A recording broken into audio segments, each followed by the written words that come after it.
Hello meet mister Mithun. அது நான் தான் மித்துன்ஸ் பாட்காஸ்ட் சேனலுக்கு உங்களை வரவேற்கிறேன். எனக்கு கொஞ்சம் கோல்டு, அதனால தான் வாய்ஸ் இப்படி இருக்குது. ஸோ இன்றைக்கி என்ன சொல்ல போகிறேன் அப்படின்னா, இப்போ ரீசெண்டாக ஒரு பாட்காஸ்ட் ஒன்று போட்டிருந்தேன், ட்ரையாங்கிள் லவ் ஸ்டோரி அப்படின்னு சொல்லிட்டு. அது கொஞ்சம் வரவேற்பு ஜாஸ்தியாக இருந்துச்சு. இன்ஸ்டாகிராம்லாம் பக்கம் நிறைய பேர் மெசேஜ் பண்ணியிருந்தீங்க, என்னது இத்தனை பேர்னால் ரிலேட் பண்ண முடியுதா அப்படின்னு சொல்லிட்டு எனக்கே ஆச்சரியமாக இருந்துச்சு. அந்த ஒரு போஸ்ட்டுக்கு கீழே, அந்த ஒரு வீடியோ கீழே ஒரு கமெண்ட் பார்த்தேன். இந்த மாதிரி கொளத்தூரில் ஒரு பொண்ணை மீட் பண்ணேன்னு சொன்னீங்க, அந்த பொண்ணை பற்றி பாட்காஸ்ட் பேசுகிறேன்னு சொன்னீங்க அப்படின்னு சொல்லிட்டு ஒரு கமெண்ட் பார்த்தேன். ஆனால் ஆமால அப்படின்னு சொல்லிட்டு. ஸோ அதை பற்றி பேசலாம் தான் இந்த ஒரு பாட்காஸ்ட்டு. எனக்கு கோல்டுங்கிறனால கொஞ்சம் அப்படியே ஆளே டல்லாக இருப்பேன். ஸோ அதெல்லாம் கண்டுக்காதீங்க. ஹெட்செட் மட்டும் போட்டுட்டு வேறு ஏதாச்சும் ஒர்க் இருந்தால் அப்படியே பார்த்துட்டு கேஷுவலாக ஜாலியாக என்னோடய எக்ஸ்பீரியன்ஸை ஷேர் பண்ணுறேன். அப்படியே கேட்டுட்டு உங்களுக்கு வேறு ஏதாச்சும் ஒர்க் இருந்தால் கூட பண்ணுங்கள். ஸோ என்ன விஷயம் அப்படின்னா, ஜென்ரலாக இந்த ஹியூமன்ஸ் கிட்ட ஒரு பகட்டுத்தன்மை இருக்கும். நீங்கள் கவனிச்சிருக்கீங்களா?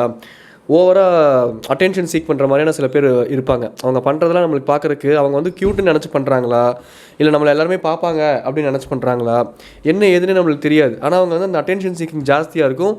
அந்த ஒரு ஆர்டிஃபிஷியல்னஸ் அப்படிம்பாங்கல்ல, அந்த மாதிரி இருந்துச்சு அப்படின்னாலே அது ஒரு மிகப்பெரிய கடுப்பாக இருக்கும் எனக்கெலாம். அது என்ன சொல்லுவாங்க, டேர்ன் ஆஃப், மிகப்பெரிய டேர்ன் ஆஃப் எனக்கெலாம்.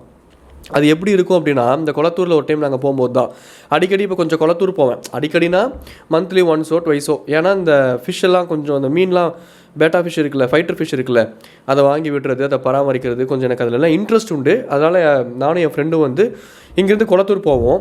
அந்த மாதிரி ஒரு டைம் கொளத்தூர் போயிட்டு அங்கே ஜாலியாக இருக்கும், நிறையா கடைகள் இருக்கும். அதெல்லாம் ஏறி இறங்கலாம் டைம் பாஸ் ஆகிறதே தெரியாது.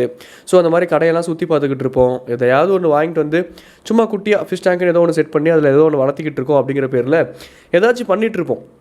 அந்த மாதிரி ஒரு டைம் கொளத்தூர் போயிருக்கும்போது ஆப்போசிட்டில் நாங்கள் போய் ஃபைட்டர் ஃபிஷ் வாங்கினோம். அந்த கடைக்கு ஆப்போசிட்டில் வண்டியை நிப்பாட்டுறோம். நாங்கள் வண்டியை நிப்பாட்டுற இடத்துக்கு பின்னாடி பக்கத்துலேயே இன்னொரு கடை இருக்குது. அந்த கடைக்கு ஒரு பொண்ணும் அந்த பொண்ணோட அப்பாவும் வந்திருக்காங்க. நான் பைக்கை நிப்பாட்டும் போதோ இல்லை எடுக்கும் போதோ டக்குன்னு அந்த பொண்ணு உள்ளே வந்துட்டாங்க. சாரி அப்படின்னு சொல்லிட்டு வேலை முடிஞ்சுதா, ஏய் சாரி அப்படின்னாங்க. என்னங்க பண்ண வரீங்க புரியல எனக்கு. இந்த நவரச நாயகன் கார்த்தி இருக்கிறதுல இன்னும் உங்கள் அப்பாட்ட பேசுவா அந்த மாதிரி பண்ணுவார். அந்த மாதிரி அப்படி இப்படின்னு டான்ஸ் ஆடுது பாடி லாங்குவேஜில். என்னம்மா ஆச்சு உனக்கு, இப்போ என்ன வேணும் உனக்கு, அட்டென்ஷன் வேணுமா, பார்த்துட்டேன் அப்பா செம்ம க்யூட்டாக தான் இருக்கா, ஓகேவா உனக்கு அப்படின்னு மூஞ்சிக்கு நேரம் கேட்டுடலாமான் இருந்துச்சு. அவ்வளோ கடுப்பாக இருந்துச்சு எனக்குலாம் லிட்ரலாக. அதுக்கப்புறம் நாங்கள் ஆப்போசிட்டில் அந்த ஃபிஷ் வாங்கறதுக்கு போனோம். என் ஃப்ரெண்டு பார்த்துக்கிட்டு இருந்தான், நான் அந்த பொண்ணை பார்த்துக்கிட்டு இருந்தேன்.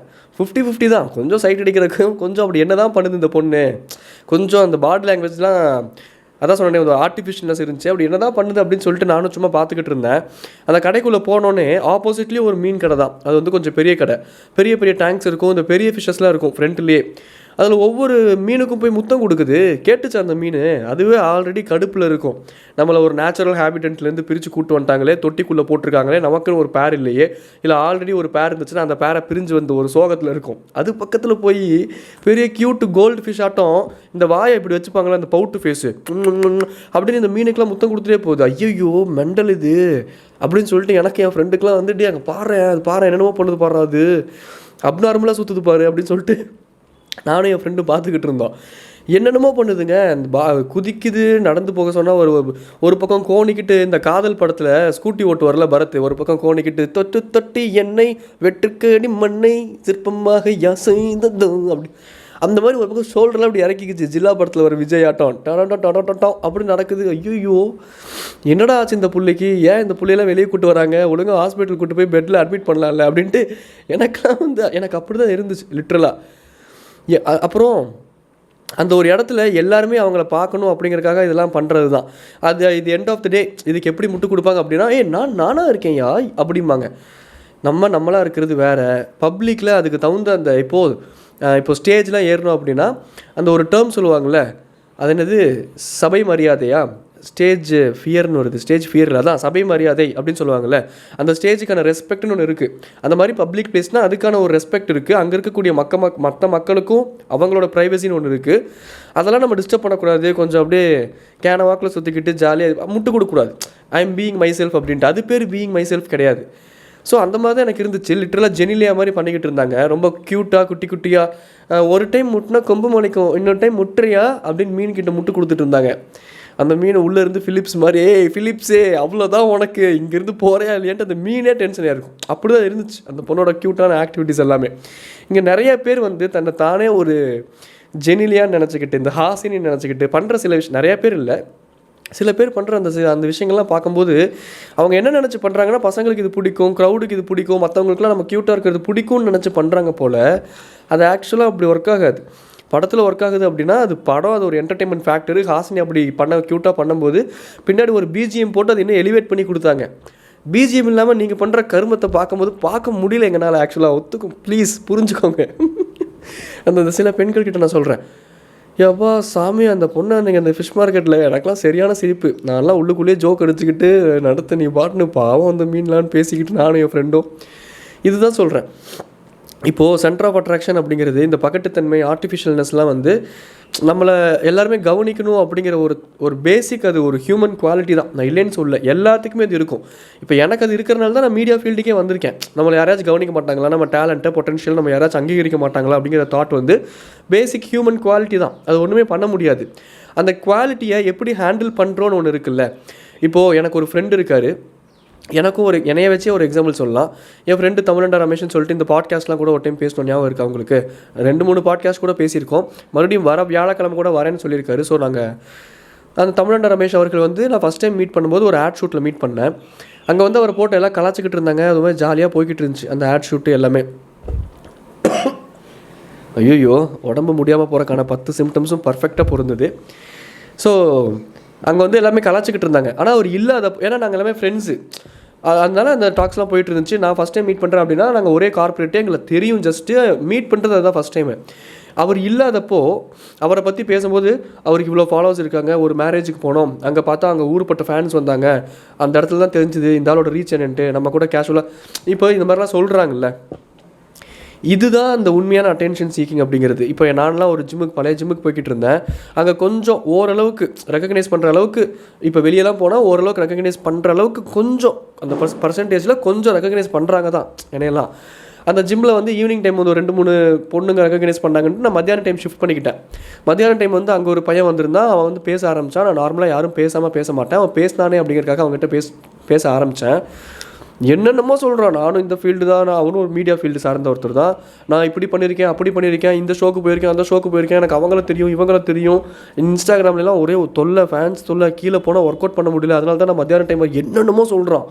எவ்வளோ ப்ரோ இருக்காங்க உங்களுக்கு இன்ஸ்டாகிராம் ஃபாலோவர்ஸ் அப்படின்னு? 18,000 பேர் இருக்காங்க அப்படின்னா. உங்களுக்கு எவ்வளோ ப்ரோ இருக்காங்க அப்படின்னாரு. எனக்கு நான் பேசிக்காக அது சொல்ல மாட்டேன். அது ஒரு மாதிரி ஆக்வர்டாக இருக்காதா? வெளியே போய் இன்னொருத்தவங்க கிட்ட நான் பண்ணுற ஒர்க் என்ன அப்படிங்கிறது நான் சொல்லி தெரியக்கூடாது. ஏன்னா இப்போ மற்ற ஃபீல்டை பொறுத்த வரைக்கும் எனக்கு தெரில. நான் மீடியா ஃபீல்டில் இருக்கேன். ஃபேம் நோக்கி ஓடக்கூடிய, தன்னை தானே மார்க்கெட்டிங் பண்ணிக்கக்கூடிய ஒரு ஃபீல்டில் இருக்கேன். அப்போ நான் என்னோடய கண்டென்ட்டு தான் என்னை மார்க்கெட் பண்ணுமே தவிர்த்து நானாக போய் ஒருத்தர்கிட்ட என்னை நான் மார்க்கெட்டிங் பண்ணிக்கக்கூடாது. என்னையோ என் கண்டென்ட் பாருங்கள் நல்லாயிருக்கும், செம்ம காமெடியாக இருக்கும், நான்லாம் இப்படி தெரியுமா, எவ்வளோ ஃபாலோவர்ஸ் இருக்காங்க தெரியுமா எனக்கு. இதுதான் அந்த பகட்டுத்தன்மை, அந்த ஆர்டிஃபிஷியல்னஸ்ஸு, இந்த பப்ளிக்கில் இந்த லா பைத்தியம் மாதிரி சுற்றுறது, இந்த மாதிரி சொல்கிறேன். இல்லை சொல்கிறேன், அது ஒரு சில பேர்த்துக்கு உண்மையாலுமே க்யூட்டாக இருக்கும், நான் இல்லைன்னு சொல்லலை. ஆனால் அது நேச்சுரலாக வரணும். நம்ம ரொம்ப இயல்பாக இருந்தோம்னாலே நம்ம க்யூட்டாக தான் இருப்போம். அவங்க இயல்பில் அவங்க இருந்தாங்கனாலே. ஆனால் நம்ம ஒரு பாடி லாங்குவேஜ்னு ஒன்று பண்ணுறது, ஷப்பா இந்த படத்தை பார்த்து அந்த இன்ஃப்ளூயன்ஸில் சில விஷயங்கள் பண்ணுறது, சில பேர் இட்ஸ் ஓகே, அது லைஃப். இப்போ நானும் பண்ணியிருப்பேன், கற்றுக்கிட்டு தான் இந்த ஒரு ஸ்டேஜுக்கு இந்த ஒரு தாட் ப்ராசஸ் இப்படி மாறி இருக்கு. ஒரு 10வது படிக்கும்போது ஒரு 10 பேருக்கு மத்தியில் நம்ம இருக்கோம் அப்படின்னா நானும் அட்டென்ஷன் சீக் பண்ணியிருப்பேன், ஏதாச்சும் பண்ணியிருப்பேன். அப்படி தான் அட்டென்ஷன் சீக் பண்ணிட்டு சின்ன வயசில் எனக்கு ஞாபகம் இருக்குது. இப்போ சொல்ல ஞாபகம் வந்துச்சு. எங்கள் தாத்தா வீட்டில் வந்து நிறையா பின்னாடி கார்டன் ஏரியா மாதிரி நிறையா மரம்லாம் இருக்கும். நானும் எங்கள் தாத்தாலாம் அதுக்கு தண்ணிலாம் விட்டுக்கிட்டு இருப்போம். அது ஸ்வீட் மெமரிஸ். அப்புறம் பட்டாம்பூச்சி பிடிப்போம். அங்கே எங்கள் தாத்தாக்கு முடி வெட்டுறக்கு ஒருத்தர் வருவார். அவர்கிட்ட சொல்லி கிளி பிடிச்சிட்டு சொல்லுவார். அப்போல்லாம் அதெல்லாம் ரொம்ப பெரிய சீன்லாம் இல்லை. நிறையா மரங்கள் இருந்துச்சு, நிறையா கிளிகள் இருந்துச்சு. அந்த அண்ணா கிளிலாம் எனக்கு பிடிச்சிட்டு குட்டியாக பிடிச்சி கொண்டு வந்து நிறையா கிளி வளர்த்திருக்கேன், கோழி குஞ்சு வளர்த்திருக்கேன், கலர் கோழி குஞ்சு வாங்கிட்டு வந்துடுவார். அது ஒரு மெமரிஸ். தாத்தா வீடு அப்படின்னு சொல்லிட்டு தனியாக ஒரு பாட்காஸ்ட்டில் பேசுகிறேன். இதையும் நான் மறந்துடுவேன். ஏதாச்சும் கமெண்ட்டில் எப்போயாச்சும் எடுத்து கொடுங்க, பேசுவோம். இது எதுக்கு சொல்ல வந்தேன் அப்படின்னா, அந்த இடத்துல ஏதோ இன்றைக்கி ஃபங்க்ஷன், ஓகேவா, நான் சின்ன பையன்தான், எனக்கு வந்து இது வந்து அங்கங்கே ஞாபகம் இருக்குது. ஆனால் இப்படி ஒன்று நடந்துச்சுன்னு ஒன்று ஞாபகம் இருக்குது. இந்த மரத்துலலாம் ஏறி விளாண்டுக்கிட்டு இருந்தேன் சும்மா. அது ஒரு சீன் க்ரியேட் பண்ணுறது தான். எனக்கு தொங்க முடியும், என்னால் மரத்தில் தொங்க முடியும் பாருங்கள் அப்படின்ட்டு சின்ன பையனாக இருக்கும்போது. அப்போது பப்பாளி மரம் இருந்துச்சு. பப்பாளி மரம் ரொம்ப வீக்காக இருக்குங்கிற அந்த இன்ஃபர்மேஷனை என்கிட்ட யாருமே சொல்லலை. என் ஃபேமிலி அந்த சீக்ரெட் என்கிட்ட மறைச்சிட்டாங்க. நான் வேகமாக ஓடி போய் ஒரு பப்பாளி இலையை பிடிச்ச மாதிரியே இல்லை, டொப்புக்குன்னு கீழே விழுந்து பின்னாடி முதுகில் கீழெல்லாம் அடிபட்டு ஒரு மாதிரி ஃபுல்லாக மண்ணாகி என்னை எழுப்பி விட்டு அந்த சொந்தக்காரங்க முன்னாடி ரொம்ப ஆக்வர்டான சுச்சுவேஷன் ஃபேஸ் பண்ணியிருக்கேன். அதுக்கப்புறம் தான் தெரிஞ்சுக்கிட்டேன் பப்பாளி மரம் பக்கமே போகக்கூடாது அப்படின்னு சொல்லிட்டு. கொரோனாவில் வந்து இம்யூனிட்டி இல்லைனா கூட பரவாயில்ல, பப்பாளி இலையை வச்சு நான் எதுவுமே குடிக்க மாட்டேன் அப்படின்ட்டேன். அந்தளவுக்கு எனக்கும் பப்பாளி மரத்துக்கும் பகையாயிருச்சு. அது வேறு விஷயம். சும்மா சொன்னேன் பப்பாளிலாம் சாப்பிடுவேன், கொஞ்சம் அதெல்லாம் பண்ணுவேன் தான். பட் சொல்கிறேன் இப்படி ஒரு இன்சிடென்ட் என் லைஃப்பில் இருக்குது அப்படின்னு சொல்லிட்டு. ஏன்னா எங்கள் தாத்தாவோட மாடியில் அந்த மாங்காய் மரம் வந்து படர்ந்துருக்கும். ஸோ அந்த கிளையிலலாம் ஏறி மாங்காய் மரத்து மேலெலாம் ஏறி மாடியிலேருந்து மரத்து வழியாக கீழேலாம் வந்திருக்கேன். இந்த மாதிரியான சேட்டைகள்லாம் பண்ணியிருக்கேன். அது கொஞ்சம் ஓவர் கான்ஃபிடென்ட்டில் போய் பப்பாளி மரத்துக்கிட்ட காமிச்சிட்டேன். அப்போ தான் ஒன்று புரிஞ்சுது, மாமரம் மாதிரி ஸ்ட்ராங்காக இருந்தால் தான் சம்டைம்ஸ் ஆபத்து போல், பப்பாளி மரம் மாதிரி லேசாக இருந்துச்சுன்னா அந்த மரத்துக்கு நல்லது தான் போல். ஹியூமன்ஸ்லேயும் அப்படி தான். ஒருத்தர் ரொம்ப ஸ்ட்ராங்காக இருக்கான் அப்படின்னா, இல்லை ரொம்ப பாசிட்டிவாக இருக்கான் அப்படின்னா அவனுக்கு மட்டும்தான் நல்லது நடக்கணுன்ட்டு இல்லை. கொஞ்சம் லேசாக ஃப்ரீயாக யதார்த்தமாக இந்த வாழ்க்கையை பொறுமையாக வாழ்ந்துக்கிட்டு இந்த சக்ஸஸ்னு வெறி கொண்டு ஓடாமல் ஒருத்தன் வாழ்கிறான்ல, அவனோட வாழ்க்கையை கொஞ்சம் ஈஸுன்னு தான் நினைக்கிறேன் கம்பேரிட்டிவ்லி. இந்த கோல் செட் பண்ணி சாதிச்சு ஆகணும், வெறித்தனமாலோ எல்லாமே இருக்கணும், சொசைட்டிக்காக இருக்கணும். அந்த பர்சன்டேஜ் பேலன்ஸ் பண்ணிக்கணும். ஒரு ப்ரைவேட் லைஃபாக இருந்தால் ப்ரைவேட் லைஃப், பர்சனல் லைஃபாக இருந்தால் பர்சனல் லைஃப், ஒர்க் லைஃபாக இருந்தால் ஒர்க் லைஃப். அது ப்ரைவேட் லைஃப் ஒர்க் லைஃப் எல்லாம் ஒன்று தான். அதை தான் சொல்ல வந்தேன், அப்படி தான் சொல்ல வந்தேன். ஒரு ஃப்ளோவில் 3ஆக பிரிஞ்சிருச்சு. நீங்கள் நினைக்கிற மாதிரி ஒன்றும் இல்லை. அப்புறம் அந்த மாதிரி பிரித்து கொஞ்சம் பேலன்ஸ் பண்ணி டீசெண்டாக செட்டில் ஆனால் ஓகே. அதுக்கப்புறம் வாழ்கிற வாழ்க்கையை நித்தம் வாழணும்ல, அந்த மாதிரிலாம் இருக்கணும்ல. இப்போ எதுக்கு நான் எங்கெங்கேயோ போய்கிட்டு இருக்கேன். ஸோ எண்ட் ஆஃப் தி டே நான் இதாக சொல்ல வந்தேன். இந்த அட்டென்ஷன் சீக்கிங் அப்படிங்கிறத 2 விதமாக நம்ம வந்து கெயின் பண்ணலாம். ஒன்று, இப்போது எனக்கும் நிறையா அங்கங்கே அந்த அவமானங்கள்லாம் நடந்திருக்கு, ஃபேமிலிக்குள்ளேயும் நடந்திருக்கு, நான் சில இடங்களில் அவுட்டர் இதுலேயும் நடந்திருக்கு, ஃபேஸ் பண்ணியிருக்கேன். அந்த இடத்துல என்னோடய ஈகோவை காட்டி நான் என்னோடய அட்டென்ஷன் சீக் பண்ணலாம். யார்கிட்ட பேசுகிறீங்கன்னு தெரியுமா, நான் என்ன வச்சுருக்கேன் தெரியுமா, நான் சோ தெரியுமா, நான் எப்படி, அது என்னோடய ஈகோவுக்கு தீனி போட்டு அப்போதைக்கு இருக்க அந்த ப்ளஷருக்கு நான் அது ஒரு ப்ளஷர், அது ஹாப்பினஸ் கிடையாது. ப்ளஷர் வேறு, ஹாப்பினஸ் வேறு. அது ஹாப்பினஸ்ங்கிறது ஒரு லாங் டேர்ம், ப்ளஷருங்கிறது அப்போதைக்கு அதை நான் பண்ணியிருக்கலாம். ஆனால் அந்த விதத்தில் நான் அட்டென்ஷன் சீக் பண்ணக்கூடாது. என்னோடய கண்டென்ட் பேசணும், நான் க்ரோ ஆகணும், நான் என்னையை பற்றி பேசக்கூடாது, மற்றவங்க என்னையை பற்றி பேசணும். அது மூலமாக நான் நிறைய பேர்த்துக்கிட்ட ரீச் அது அப்படி தான் போகணுமே தவிர்த்து, அது நம்மளை பற்றி பேசிக்கிறதோ, நம்ம ஒரு இடத்துல பப்ளிக்கில் ஒரு டிஃப்ரெண்ட்டான பாடி லாங்குவேஜை ஃபாலோ பண்ணுறதுனாலையோ கிடைக்கிற அட்டென்ஷன்லாம் அதில் ஒரு அர்த்தமே இல்லை. அது ஒரு அர்த்தமற்ற அட்டென்ஷன் நான் நினைக்கிறேன். அதனால் இதுதான் என்னோடய தாட்டு. இந்த கொளத்தூர் போன இடத்துல இந்த மாதிரி ஒரு பொண்ணு பிஹேவ் பண்ணாங்க. ஸோ அதை வச்சு நான் இந்த மாதிரி ஒரு பாட்காஸ்ட் உங்கள்கிட்ட பேசணும் அப்படின்னு நினச்சேன். வந்தோடனே பேசியிருக்கலாம். இன்னைக்கு காலைல தான் கொஞ்சம் கோல்டு ஆரம்பிச்சிது. சரி, அப்படி இப்படின்னு ஜிம்முக்கெலாம் போயிட்டு வந்து இப்போ பாட்காஸ்ட் பேசலான்னு உட்கார்ந்தேன். கோல்டு ஜாஸ்தி ஆயிடுச்சு, அதனால் ஒன்றும் முடியல. அதனால் நான் போய் டேப்லெட் போட்டு தூங்க போகிறேன். டாடா பாய் சொல்லிட்டு கிளம்புறது அவங்க வீட் மிஸ்டர் மித்தோன். சும்மா சொன்னேன், டேப்லெட் போட மாட்டேன், அவ்வளோ சீக்கிரத்தில் போட மாட்டேன். ஏன்னா தனியாக இருக்கிறனால எக்ஸ்ட்ரீமாக போயிடுச்சுன்னா அப்புறம் டேப்லெட் கொஞ்சம் எக்ஸ்ட்ரீமாக போகிற மாதிரி பயம் வந்துருச்சுன்னா கூட டேப்லெட் போட்டுட்டு படுக்கிறது கொஞ்சம் சேஃபு. ஏன்னா கூட யாராச்சும் இருந்தாங்கன்னா பரவாயில்ல, கொஞ்சமாச்சும் சமாளிக்கலாம். இந்த இங்கிலீஷ் டேப்லெட்ஸுக்கெலாம் உடம்பு அடாப்ட் பண்ணாமல் கொஞ்சம் அந்த டேப்லெட் கல்ச்சர்லாம் இல்லாமல் சுடு தண்ணி குடிச்சு ஏதோ கசாயம் குடிச்சு இம்யூனிட்டிக்கு தகுந்த மாதிரி ஃப்ரூட்ஸுக்கு அது வரைக்கும் சாப்பிட்டு மேனேஜ் பண்ணலாம் அப்படின்னு ட்ரை பண்ணி எக்ஸ்ட்ரீமாக போனால் தான் டேப்லெட்லாம் போடுவேன். ஏன் இதை சொல்கிறேன் அப்படின்னா, ஏன் இந்த டேப்லெட்டுன்னு வந்த உடனே அது இவ்வளோ கான்ஷியஸாக இவ்வளோ பெருசாக சொல்கிறேன் அப்படின்னா, நான் இப்போ தான் கவனிக்கிறேன். எங்கள் வீட்லேயும் சரி, நிறைய பெரியவங்க கிட்ட சரி, வெளியே போனால் டேப்லெட்டு, காரில் போனால் தலைவலி டேப்லெட்டு, ரிட்டன் வீட்டுக்கு வந்தால் டயர்டாக இருக்குன்னு டேப்லெட்டு, காலைல எழுந்திரிச்சா வயிறு வலிக்குதுன்னு டேப்லெட்டுங்கிறதே ஏதோ மருந்து தாண்டி அது ஒரு உணவு மாதிரி ஆக்கிட்டாங்க.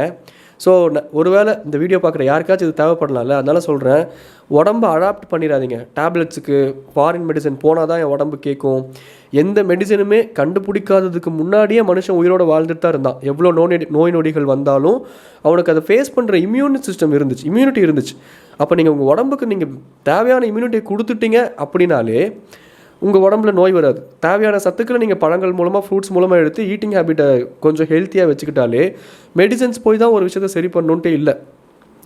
ஸோ இதெல்லாம் கொஞ்சம் யோசித்து செயல்பட்டு சொல்கிறேன். இதெல்லாம் கொஞ்சம் யோசிச்சிங்கன்னா மெடிசன்ஸ்க்குலாம் அடாப்ட் ஆகாமல் ஈஸியாக உங்கள் பாடியை நீங்களே புரிஞ்சுக்கிட்டீங்க அப்படின்னா உங்கள் பாடி உங்களுக்கு தகுந்த மாதிரி அடாப்ட் ஆகிக்கும். அது சரி பண்ணுற கொஞ்சம் டைம் கொடுக்கணும். நம்ம ரொம்ப அன்கம்ஃபர்டபுளாக ஃபீல் பண்ணுறோம், எதையோ நோக்கி வேகமாக ஓடுறோம் அப்படிங்கிறதுக்காக இன்றைக்கி டேப்லெட்டை போட்டு நாளை காலை சரி பண்ணிவிட்டு 9 மணிக்கு டானு ஒர்க்குக்கு போயிடணும், மறுபடியும் 6 மணிக்கு டானு வந்துடணும், 7 மணிக்கு டானு சாப்பிட்றணும், 8 மணிக்கு ஒரு சீரியல் டான்னு பார்த்துட்டு 10 மணிக்கு படுத்து டானு தூங்கிடணும். அடுத்த நாள் ரிப்பீட்டு தேவுடா 7 மாலை தேவுடா ரிப்பீட்டு அப்படிங்கிற மாதிரி போய்கிட்டே இருக்கும் லைஃப் செயின். சொல்கிறேன், அதெல்லாம் கொஞ்சம் பிரேக் கொடுத்து பொறுமையாக வாழ்ந்து நிதானமாக இருக்கிற ஸ்பேஸ்க்குள்ளே என்ஜாய் பண்ணிப்போம், அவ்வளோதான். என்ன பண்ணுறது, இதான் வாழ்க்கைன்னு ஆயிடுச்சு.